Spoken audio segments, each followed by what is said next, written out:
Hey everyone, it's Simone Watson. Please excuse my voice. Sometimes as I keep talking, it warms up.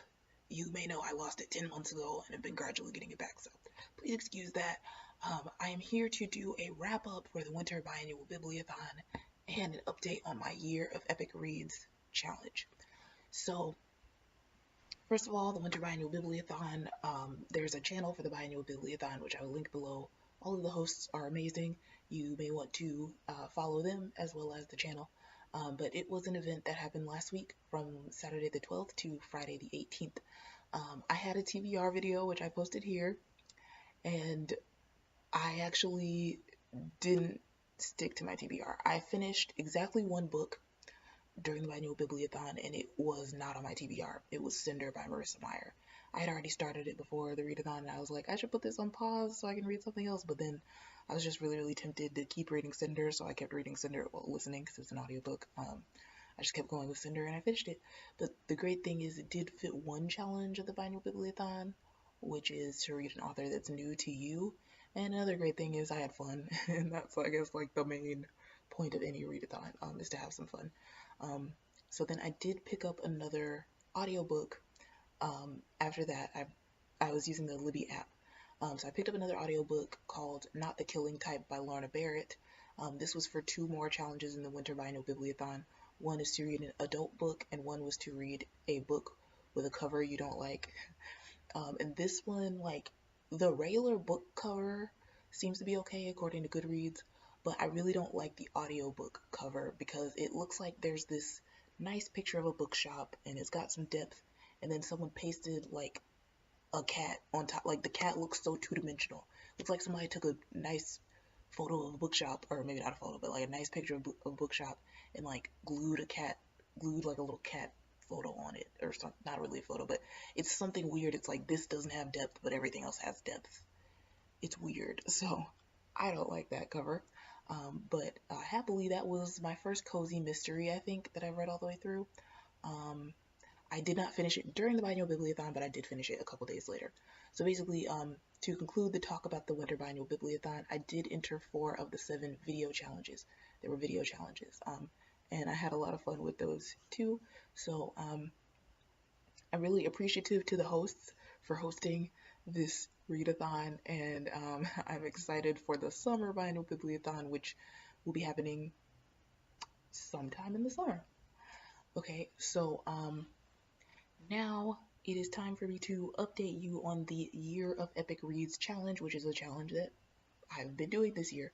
I just earlier today finished my 5th book, the 5th book that I've started and finished in 2019. This is very exciting to me. I am very excited. I am very excited. I've been trying to read, and my goal was to read like one per week. And we're not quite, yeah, we're like a little over 3 weeks into the year, and I finished 5 books, which makes me really happy. One was a children's chapter book, which was short. One was middle grade, and the other, children's chapter book, a middle grade, a YA, like contemporary suspense kind of thing, a YA sci-fi, and an adult cozy mystery. Not exactly in that order. And 4 of those 5 were audiobooks. Okay, so I am loving audiobooks right now. And now that I've finished Courage for Beginners, that's the one that I finished today, I've started Children of Blood and Bone by Tomi Adeyemi. So basically, I made a plan a few days ago to kind of try and figure out what I was going to do for the rest of this month. Next month in February, I'm planning to only read books by Black authors. I'm not sure whether I'll do that again another month in the year, or if I will possibly do that for like other cultures, like for Asian and Pacific Islander Heritage Month, only read books by authors of Asian and Pacific Islander descent. I'm not sure.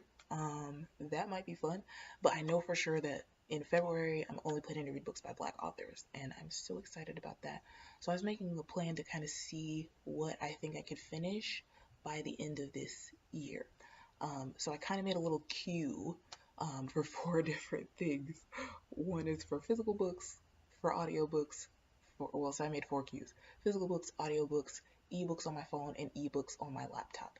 I have one ebook on my laptop, which is White Stag by Cara Barbieri, that I really want to finish, but I've kind of been falling behind on that. And then if I get done with that and it's still January, I can read Starfish by Akemi Dawn Bowman. That's on Riveted Lit, so I can read that on my laptop. For ebooks, I just haven't decided. I'm going to come back to that one. For physical books, I'm reading this one, Summer of Salt by Katrina Leno. This was recommended by one of the hosts of the Winter Bianual Bibliothon, because one of the challenges was to read a book recommended by one of the hosts. So I have this one. I also have the ebook version on Libby of The Seven Husbands of Evelyn Hugo, another recommendation. But anyway, here I have made little tabs starting from like January 19th to the 24th. If you can see, well, I'm going to cover the library's name. These are like the goals for each day. And I've like taken off the tabs as so this is just going to kind of help me finish the book in a timely fashion. I I know that for some people that might be like, oh, now reading is a chore, but for me it's just like more manageable because it's like, okay, I only have to read another 43 pages. I don't have to worry about, oh, this whole book, blah, blah, blah, blah, blah. I just have to think about the next, like, checkpoint, if that makes sense. Another thing I wanted to note about this book is good so far. I'm a little over halfway through. It's pretty interesting. Yeah, it's kind of character driven. It's kind of a like contemporary with magical elements thing. This might be bordering on contemporary fantasy when we talk about the difference between contemporary fantasy versus magical realism / contemporary with magical elements. This maybe is kind of on the border of those two. I don't know, but I gotta finish it. But my point is this book is really interesting so far, but there was a racially insensitive joke in here. Sure, some people may disagree with me about whether it's insensitive, of course, but I kind of recoiled, and it was that the main character, Georgina, she went to see her friend Vyra, who like makes ice cream or something, and she ordered some ice cream, and she was like, "Can I have a bloody sundae?" Here's the thing: people have told me that there's some really gross meaning of this phrase, and I'm not even gonna go into that. But for me, I recoiled because Bloody Sunday is a term that is used for a lot of massacres. And in U.S. history in particular, it is, we just had like Martin Luther King Jr. Day, right? So it was like during the marches, the civil rights marches from like was it Selma to Montgomery? I want to say Selma to Montgomery. One of those marches was March 7th, I forgot the year. Come on, Simone. 65 or 64. And basically, people were marching for civil rights, and the police came and beat a lot of the people and attacked them with tear gas. This is referred to as Bloody Sunday. And so, for me, somebody who, the civil rights movement is very personal to me. Seeing like that used as like a light term for an ice cream flavor because it was like a joke. Do you know what I'm saying? And it felt like, okay, this author really shouldn't be making a joke out of a really dark day in history. That's just how I feel. So I was like wondering, should I DNF this? But then I was like, no, I still want to read it, but I do probably want to note this in my review that I think hopefully the author will be more careful, and hopefully the people that are like other people that are at the publishing house. Well, I don't even know what's gonna happen, but basically, I would just want to note that's really I don't endorse that particular joke. But anyway, when I'm done with this, like I said, I have a little physical book queue. So when I'm done with this, my original plan was to pick up Rainbow Valley by Ellen Montgomery, a reread from when I was a child. Probably elementary school. I read this, book 7 in the Anna Green Gables series. But then I realized that the year of Epic Reads gives you like a challenge each week, and their challenge this week is to read a graphic novel. So instead, when I'm done with Summer of Salt, I plan to pick up Nimona by Noelle Stevenson. This is a National Book Award finalist, which is pretty exciting. Um, and it's really smooth. I do own this book, but it's so smooth because I haven't read it. And my brother gave it to me for Christmas of like 2017. I've had it for over a year, haven't read it, and so this would be perhaps a good time to do that. So yeah, there's my physical book queue. So I'm pretty sure I can finish at least one, maybe two physical books before January ends. Um, and that way I won't have to put the books on hold. By on hold, I mean like stop reading them once February starts, because I do want to really focus on the books by Black authors once February starts. And the audiobook I just started reading is Children of Blood and Bone by Tomi Adeyemi. She is Black, but this audiobook is like in high demand, so I'm only gonna have it until like a couple days into February. And I obviously wasn't. I mean, I don't want to say obviously, but I wasn't gonna just like wait until February because I can read Black authors right now too. Anyway, so I'm listening to this audiobook. Um, yeah, it's pretty cool.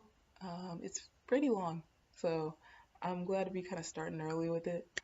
And have like 12 more days or whatever. Um, and my ebooks on my phone are the main thing I haven't talked about right now yet. I narrowed it down for like what to pick up next. I narrowed it down to I think 4 or 5. It was The Second Mrs. Hockaday by Susan Rivers, um, The Seven Husbands of Evelyn Hugo by Taylor Jenkins Reid, The 100 Lives of Lizzie Lovett by Chelsea Sidoti, Scarlet by Marissa Meyer, which is the sequel to Cinder, and One of Us is Lying by Karen McManus. I read like the first couple pages of One of Us is Lying, and I just got bored, so I was like, nah. And so I was trying to do like a try a chapter tag. I did try a chapter of Scarlet. That was pretty good. Haven't tried a chapter of the rest. But The Seven Husbands of Evelyn Hugo is another one that's in high demand. Someone probably has a hold on it. So that may motivate me to just go ahead and read that one and have that one be my next ebook read. Um, but yeah, in general, just in terms of me finding time to read, I seem to be finding more time for audiobooks than anything else. So if I don't end up reading very many ebooks, that's okay. I just want to keep reading, and because reading is fun, and because I think it should be helping me as a writer. So so yeah, this is exciting. Um, And yeah, I'm excited to a little bit later to tell you my February TBR because I got some, ideas kind of percolating up here, and yeah, that's gonna be pretty exciting. So thank you so much for watching, and I'll see you, I guess, right after this because I'm gonna do a writing update. So yeah, bye.